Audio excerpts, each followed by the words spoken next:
Hey everybody, welcome back to my channel. I am so excited to get into today's video. Sorry if you can hear my dogs are playing and walking in the background. But I'm just gonna make some different dinner recipes this week, and then I also wanted to share, I'm gonna test out a recipe for peanut butter cookies that are 3 ingredients, sugar-free, and there's no flour, like not even like almond or coconut flour in it. So I want to go ahead and get to baking them. It is a beautiful day here. Well, it's kind of overcast, but it is like in the 60s. So I got my fall sweater on. I'm ready to be baking in the kitchen. That's kind of what I think about once it turns a little bit cooler outside. But I'm gonna go ahead and flip you around and show you what we need to make these cookies. Okay, so this is everything that we need. Like I said, 3 ingredients. The recipe said to use like a sugar-free peanut butter, but not to get the kind that has like the separation with the oil. And I was struggling at Walmart with options, so I ended up with this Jif no sugar added peanut butter. Then you're gonna need 1 egg and then whatever sweetener you wanna use. So if you wanna use regular sugar, you can do that, but if you wanna make them sugar-free, then use a substitute. I got this at Costco. They just have the best deal on sugar like this. I typically try to find just the monk fruit sweetener because erythritol can be a little, I don't know, it's controversial, but it's still healthier than regular sugar in my opinion. But this was just such a good deal. So there is like no carbs. I don't even think there's calories on this. Yeah, 0 calories, much better alternative. And I'm excited because I'm gonna make these while Matt is at work and see if he can even tell that they are a healthier alternative to regular peanut butter cookies. We're gonna start out with 1 cup of the sweetener of your choice. Now the one that I got at Costco is like 1-to-1 with regular sugar, so you just want to pay attention to that because some of the alternatives might have a different ratio. So if you're making this recipe, you want to pay attention to that. But it's just gonna be 1 cup of the sweetener and then 1 cup of peanut butter. So I did the sweetener first, so that way I didn't have to clean my measuring cup in between. And then I'm just gonna measure the peanut butter out and put it in there. And then all you have to do is just cream this together until it's kind of like fluffy. And then we're gonna add in our egg.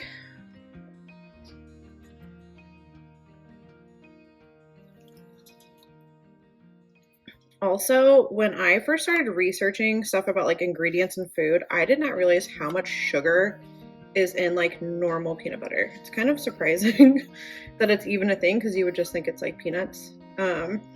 But lots of sugar. So got that in there. So I'm gonna go ahead and cream these 2 together till it's nice and fluffy. And then we will come back and add our egg.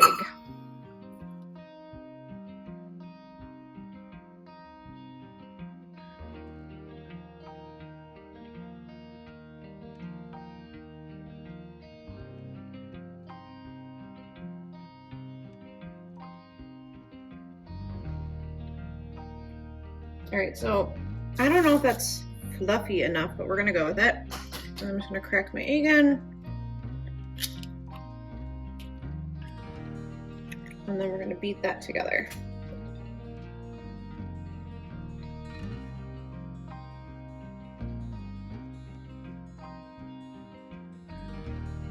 I mean, that looks like regular dough that would have flour in it. It's really surprising that it doesn't have it.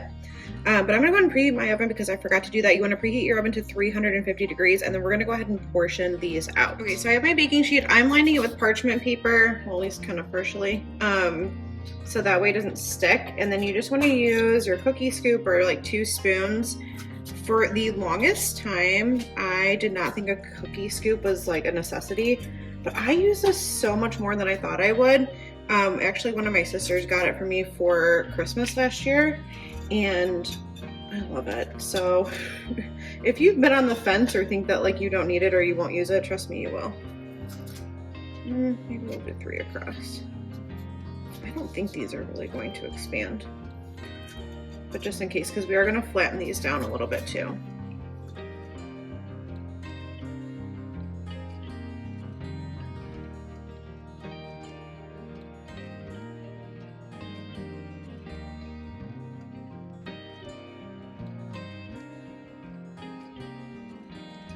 Okay, so now it says to take your hands, or I guess you could do like parchment paper. My hands are clean, and you just want to press these down slightly. I cannot wait to see if Matt can tell a difference between these and regular peanut butter cookies, because I know he loves peanut butter cookies and it'd be great to have a healthier alternative. I've been trying to like incorporate like small changes just to make things a little bit healthier without like having to sacrifice like our favorite foods like too much. And I know you can find things like this like pre-packaged like at the store, but trying to like not eat as much processed food and make things at home has kind of been the goal. So, and anything that only takes 3 ingredients is a win in my book. So now I'm just gonna take a fork and do that like traditional crisscross pattern on top of the cookies that you see with peanut butter cookies. And then I'm gonna pop these in the oven, again at 350 degrees. The recipe says 7 to 10 minutes, so obviously it's gonna probably just depend on your oven because everyone's ovens are a little bit different.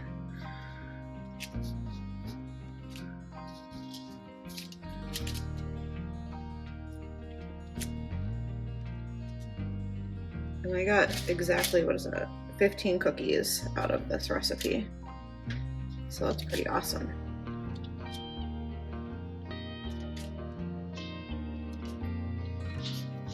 I'm curious if I'm the only one that like sees a recipe like on Pinterest or Instagram or something and it like looks really good, and then I read the ingredients and if it's like a mile long list, I'm like, nope.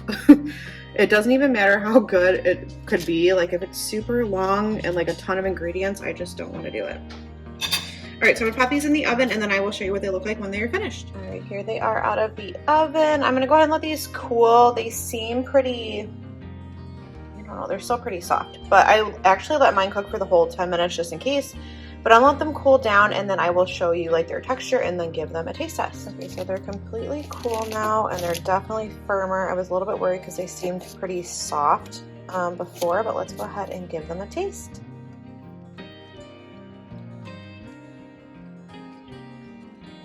These are incredible.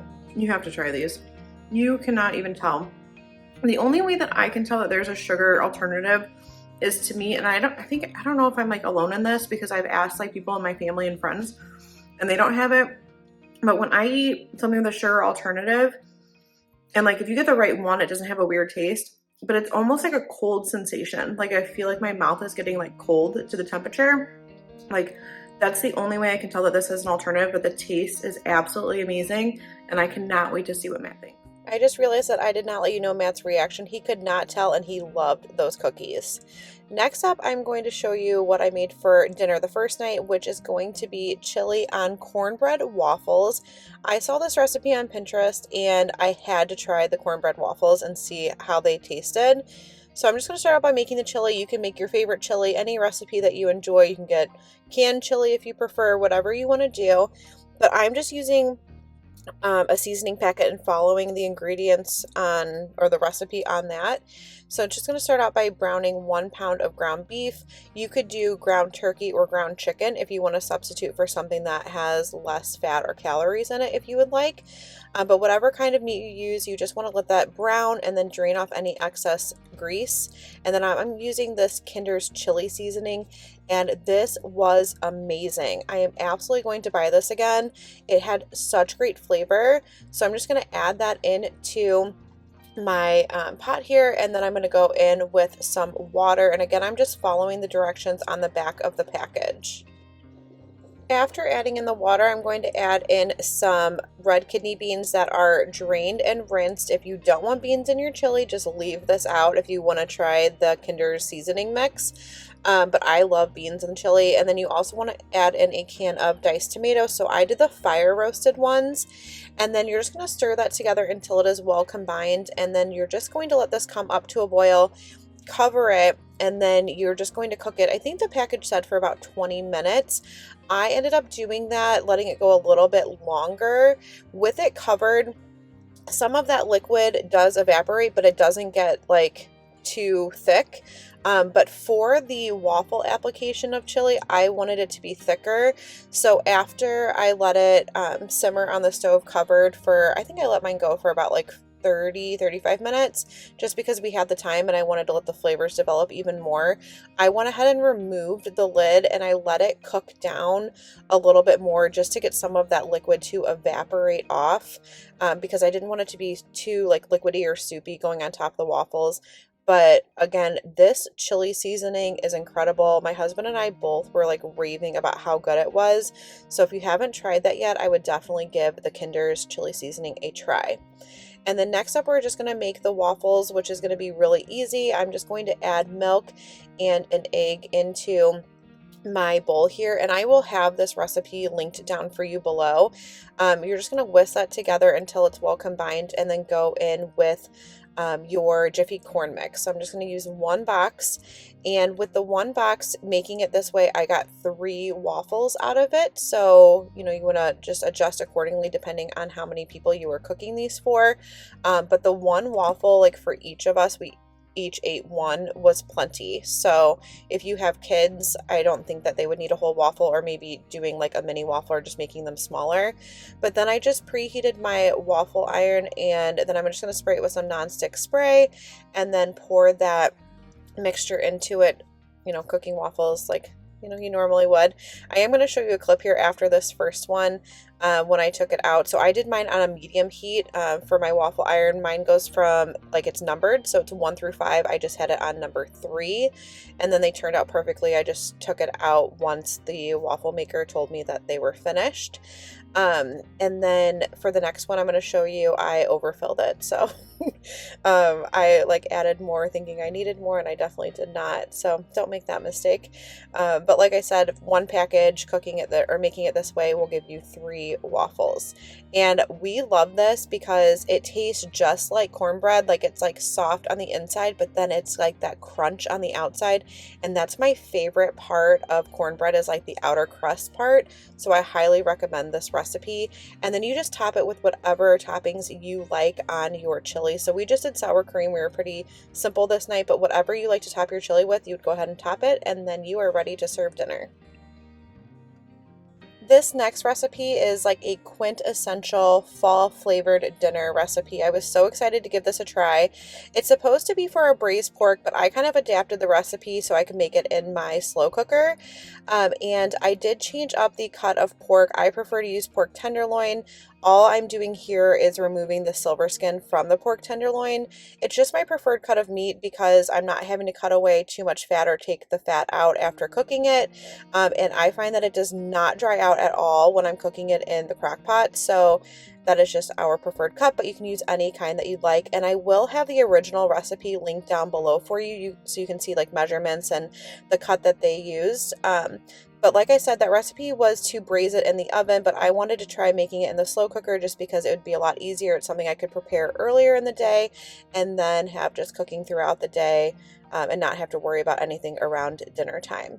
So once I had that cleaned up, I'm just going to go ahead and pop that into my crock pot, and then we're going to mix up the liquid that goes on it. So it calls for a 2 cups of chicken stock. So I'm using the better than bouillon here. So I just have some like semi-warm water, putting that chicken better than bouillon in there and whisking it together a little bit. And then to that, you're going to add in 2 cups of apple cider. And then you're going to add in a couple tablespoons of Dijon mustard, which I did not measure. I kind of just squirted it in there. But there is just something magical that happens when you have apples and the Dijon mustard with pork. It just is absolutely amazing. If you've never had that flavor combination, I highly recommend it. And this recipe reminds me so much of my grandmother's recipe for this pork tenderloin with apples and this like apple cider cream sauce. I actually did a video on it. It's one of my first videos, and it is a family favorite for a reason. So I will link that down below for you as well if you've not tried it before. It's amazing. But I'm just going to go ahead now and add some salt and pepper to my pork tenderloin. The recipe for braising it did say to brown the meat before you braise it in the oven. And yes, that would have added flavor to it, but I was being a little lazy, so I did not, and this came out amazing. So if you don't want to do that, you don't have to either. And I adapted the head of garlic for garlic powder, and then added in the minced onion, like dried onion flakes. And then another change I made, instead of using fresh thyme and rosemary, I used dried because I already had it on hand. And when I have something like that on hand and I don't feel like it's too important in the recipe like this, I like to just use what I have versus buying more at the store. Then you're just going to pour your liquid over top of that, and then I put mine on low, and I cooked it for about 6 hours, and then I checked the pork and it was almost done. And then I went ahead and took 2 apples. I'd used the Honeycrisp apples, and I'm just going to cut them in kind of like bigger pieces. And then I'm also going to take a red onion and cut that into like larger wedges, and then add that into the crock pot the last like hour of the pork cooking. It does not need any more time than that. Now, some of the apples that were smaller pieces definitely got like pretty soft, which was fine with me, but if you want more of a texture to your apples, you definitely want to make sure that you wait till like your pork is almost finished. So I just added that in, covered it back up, and kept it on low, like I said, for about another hour. And then here you can see I'm checking the tenderness of the apples, and they were finished, and that pork you can see is just falling apart. Absolutely amazing. And what we did is we just served this with some mashed potatoes. I just used the refrigerated Bob Evans because that's our favorite easy go-to. So I went ahead and cooked those in the microwave, added the pork, some apples, and the red onion on top of it, and then drizzled some of that sauce over it. And this was absolutely amazing. I highly recommend this recipe. Thank you so much for joining me in today's video. Please let me know if you try any of these recipes in the comments down below. I would love to hear what you think. And if you haven't done so already, I would love it if you would subscribe and join my YouTube family. And I will see you in the next video.